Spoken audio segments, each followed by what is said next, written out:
اعوذ باللہ من الشیطان الرجیم بسم اللہ الرحمن الرحیم۔ سورہ فاتحہ، سورت نمبر 1۔ شروع کرتا ہوں اللہ تعالیٰ کے نام سے جو بڑا مہربان نہایت رحم والا ہے۔ عربی کے قاعدے سے رحمان کے معنی ہے وہ ذات جس کی رحمت بہت وسیع ایکسٹینسو ہو، یعنی اس رحمت کا فائدہ سب کو پہنچتا ہو، اور رحیم کے معنی ہے وہ ذات جس کی رحمت بہت زیادہ انٹینسو ہو، یعنی جس پر ہو مکمل طور پر ہو۔ اللہ تعالیٰ کی رحمت دنیا میں سب کو پہنچتی ہے، جس سے مومن کافر سب فیض یاب ہو کر رزق پاتے ہیں اور دنیا کی نعمتوں سے فائدہ اٹھاتے ہیں۔ اور آخرت میں اگرچہ کافروں پر رحمت نہیں ہوگی، لیکن جس کسی پر یعنی مومنوں پر ہوگی، مکمل ہوگی کہ نعمتوں کے ساتھ کسی تکلیف کا کوئی شائبہ نہیں ہوگا۔ رحمان اور رحیم کے معنی میں جو یہ فرق ہے، اس کو ظاہر کرنے کے لیے رحمان کا ترجمہ سب پر مہربان اور رحیم کا ترجمہ بہت مہربان کیا گیا ہے۔ الحمد للہ رب العالمین،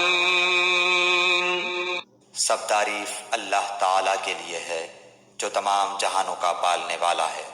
اگر آپ کسی عمارت کی تعریف کریں تو در حقیقت وہ اس کے بنانے والے کی تعریف ہوتی ہے، لہٰذا اس کائنات میں جس کسی چیز کی تعریف کی جائے وہ بالآخر اللہ تعالیٰ ہی کی تعریف ہے، کیونکہ وہ چیز اسی کی بنائی ہوئی ہے۔ تمام جہانوں کا پروردگار کہہ کر اسی طرف اشارہ کیا گیا ہے۔ انسانوں کا جہان ہو یا جانوروں کا، جمادات کا جہان ہو یا نباتات کا، آسمانوں کا جہان ہو یا ستاروں کا، سیاروں اور فرشتوں کا، سب کی تخلیق اور پرورش اللہ تعالیٰ ہی کا کام ہے، اور ان جہانوں میں جو کوئی چیز قابل تعریف ہے وہ اللہ کی تخلیق اور شان ربوبیت کی وجہ سے ہے۔ الرحمن الرحیم، بڑا مہربان نہایت رحم کرنے والا۔ مالک یوم الدین، بدلے کے دن یعنی قیامت کا مالک ہے۔ روز جزا کا مطلب ہے وہ دن جب تمام بندوں کو ان کے دنیا میں کیے ہوئے اعمال کا بدلہ دیا جائے گا۔ یوں تو روز جزا سے پہلے بھی کائنات کی ہر چیز کا اصلی مالک اللہ تعالیٰ ہے، لیکن یہاں خاص طور پر روز جزا کے مالک ہونے کا ذکر اس لیے کیا گیا ہے کہ دنیا میں اللہ تعالیٰ نے ہی انسانوں کو بہت سی چیزوں کا مالک بنایا ہوا ہے۔ یہ ملکیت اگرچہ ناقص اور عارضی ہے، تاہم ظاہری صورت کے لحاظ سے ملکیت ہی ہے، لیکن قیامت کے دن جب جزا و سزا کا مرحلہ آئے گا تو یہ ناقص اور عارضی ملکیتیں بھی ختم ہو جائیں گی۔ اس وقت ظاہری ملکیت بھی اللہ تعالیٰ کے سوا کسی کی نہیں ہوگی۔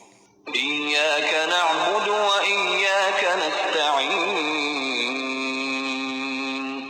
ہم صرف تیری ہی عبادت کرتے ہیں اور صرف تجھ ہی سے مدد چاہتے ہیں۔ یہاں سے بندوں کو اللہ تعالیٰ سے دعا کرنے کا طریقہ سکھایا جا رہا ہے، اور اسی کے ساتھ یہ واضح کر دیا گیا ہے کہ اللہ تعالیٰ کے سوا کوئی کسی قسم کی عبادت کے لائق نہیں، نیز ہر کام میں حقیقی مدد اللہ تعالیٰ ہی سے مانگنی چاہیے، کیونکہ صحیح معنی میں کارساز اس کے سوا کوئی نہیں۔